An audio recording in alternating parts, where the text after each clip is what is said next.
पहुंची गले। हनुमान गले लंका अग्रदूत होकर गले।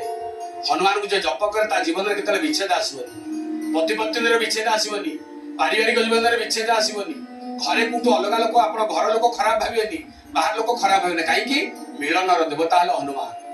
कौन कले राम को खबर सीता को, सीता खबर राम को देते, राम बापा सीता माँ रो खबर बापा को, बापार खबर माँ को देदेले।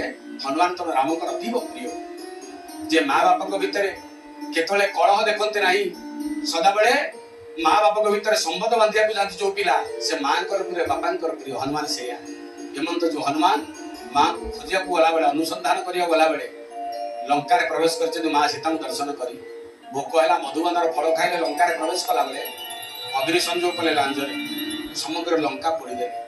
आश्चर्य कथा हूँ आपण को कह कैंडल लगातु आप दियासिल के आग जालिबे से दियासिल जलिला अन्न को जलिब।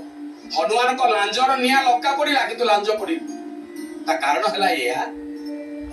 है नियारे निया लगिला अग्नि अग्नि लगिला माँ पार्वती महारानी होती हनुमान लांज।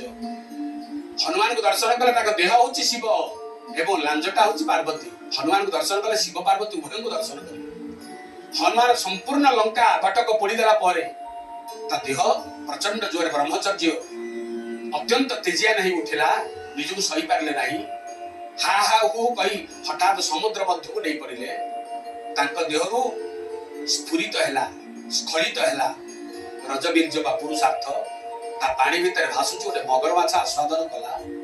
मगरमाछ आस्वादन कर गर्भवती है, गर्भवती होते हठात संतान जन्म हेले तार नाम मकरध्वज हनुमान।